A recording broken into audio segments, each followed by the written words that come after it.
Hello viewers, welcome to our program on Immigration and You. I am your immigration attorney Michael Fulwani, and once again we have with us attorney David Nachman, my partner. David, welcome. Thanks so much, Michael. Pleasure A to be very here with good you. news, very important news, something that make many of our viewers happy, at least bring a hope. I mean, what we are talking now is not really something that you can do immediately, but looks like that something may come out of that, under which many of our viewers whose children are left behind, they could not come because they crossed over the age of 21, and they also did not qualify under the CSPA, and the child was 21 when the parents got the visa. The consul said, sorry, I cannot give to the children because they are over 21 and they don't qualify for CSPA. You go to US first, and when you get the green card, you can file a new petition for your child. Now, when they came in and they got their green card, or even the visa stamp, their green card stamp on the passport when they arrived, they filed the petition I-130 for the child. But when they got a receipt from the immigration service, it has a new priority date. So if there's somebody whose parents came in 2007, right, and their priority date was 95, 96, 97, they got the priority date of 2007 for the child. The issue was that the old priority date, why is it not given? Because there are some petitions, David. For example, a green card holder is filing a petition for the wife and a child. Correct. In that category, so it was already there. When the petition, the child became over 21, and then the parent had to file a new petition, they could claim under the old priority date of the parent. Why? Because they say that the two categories the same. Family second preference, A or B, forget A and B. But the category is the same, therefore their regulation, the Foreign Affairs Manual and immigration law says they should be given. But a lot of people, let us say a brother file a brother or a sister under the brother-sister category, family fourth preference, or a citizen file for the unmarried son and daughter under F2B, and then had some children, or they filed for a married child, and the children under that were left out. Those categories have been under scrutiny. And there was a decision long time ago, a matter of Garcia, in which the BIA said that in a way, not very clearly, little ambiguous, that the children could be given the old priority date. But that was challenged by immigration service in the matter of Wang, and which was again washed out. And since then, a lot of cases have occurred in the federal courts, and David will tell you in a minute about some decisions of the circuit courts, in which the courts have clearly said, now it is very clearly said, that these children are entitled to the old priority date.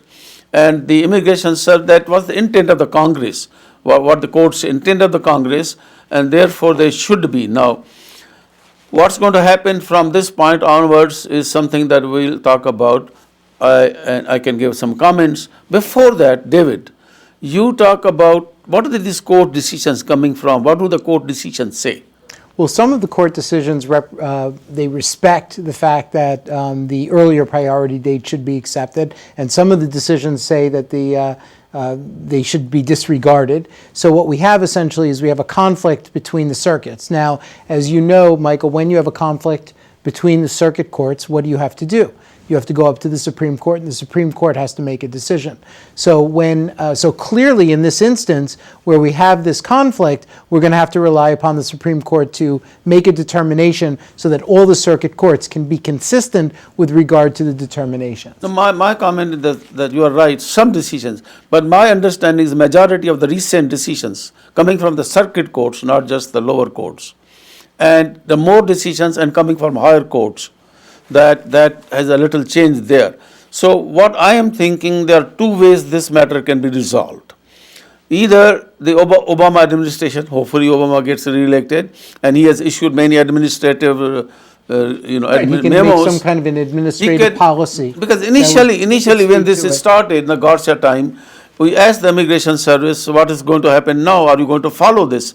And they say, we'll think about it, and we'll come up with some kind of policy decision. They never did. So then all these years went by and the court cases came in and all that.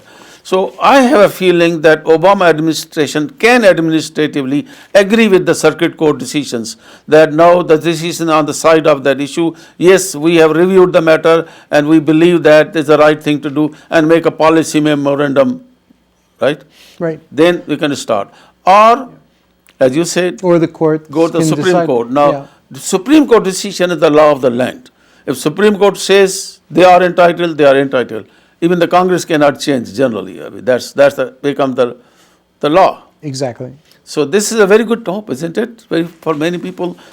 Now, Well, it's interesting because you have to think of it this way. You know, DACA, the Deferred Action and Childhood Arrival Exactly. program, was also an alleged. See, that was a policy. Yes. And that was a policy that was not promulgated by the president. It was promulgated by one of the administrative agencies. However, you can see the tremendous amount of fire that the president came under because of the allegation, the mere allegation that this was a presidential edict or some kind of a presidential instruction. So I think that the president, even if the president gets reelected, I think the president's going to be very, very careful before he goes after, even administratively, pushing through an issue like that, because if there's a possibility that the courts will grab onto it and make a determination, that's a safer harbor, I think, for the president to be in than for him to have to go through and do something administratively. yeah, but you're right, you have a point there, but I'm saying the amount of support that the president is getting from immigrant communities, and it's not most like, when I'm talking about India, basically, or Pakistan, Bangladesh, you know that most of the immigrant Hispanic communities, Hispanic yeah, community of has course, been pushing yeah. very, very hard. Exactly. And all these benefits that are coming from administrative memorandums is effort of the Latino groups. Right. And the Mexico. So we have to wait and watch, but I'm saying there is a There's an issue hope. there. Yeah, there is a there's an issue hope there. that something may happen, whether administratively or through the court decisions or through legislation. maybe. Agreed, absolutely. Something is likely to happen. That's my feeling, and we pray God that something like this happens and a lot of our viewers get a benefit. Agreed. Okay, one other thing that we will talk about is that we got some kind of notification or advisory from our American Immigration Lawyers Association of both David and me, or the members. They are saying that some people have experienced some kind of problems in trip. People, when they take a travel to India or wherever they are coming back from, they get a hard time sometimes with Right. CBP people. Who could that be? CBP, of course.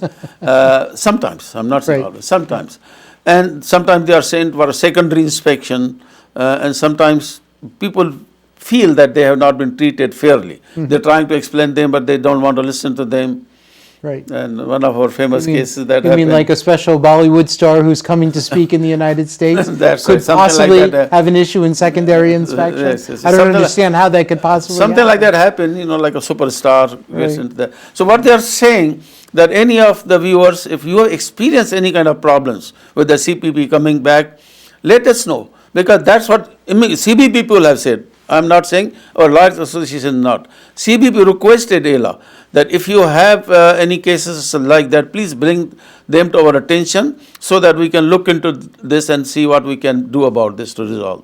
So it's a good idea. If any of you, friends, relatives, anybody had situations like that, send an email to David, to me, send to us, and we will forward to our association and whatever then comes out of that.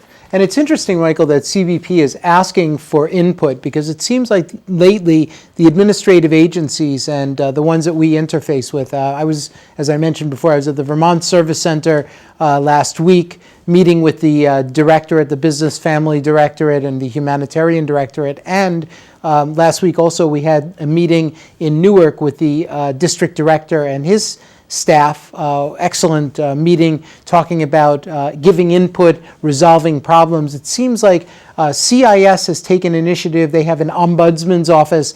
ICE has just recently elected an ombudsman, or appointed, I should say, an ombudsman. And it seems like CBP is now going in that direction. They're going to have some sort of an ombudsman to deal with issues that come up, so that, I guess, these issues don't jam and clog up the normal And our viewers determinations. probably may recollect right here on this ITV. We had an interview of the CBP officials here in the studio. And It was very Oh, interesting. yes, yes. Very interesting. Very interesting. And so you are familiar with what CBP is, Customs Border Protection. Exactly, and exactly. yeah. Well, and again, if they're moving in the direction of putting an ombudsman in, that's good. And it's also something that will hopefully be rolled out for other administrative agencies that deal with the immigration process, so that, we'll be I able think to that take is a our issues to subject that them. I will reserve for the next program. Okay. Because we'll go over the importance of a new ombudsman for a new agency and the problems coming out of that and how they can be resolved and what happens.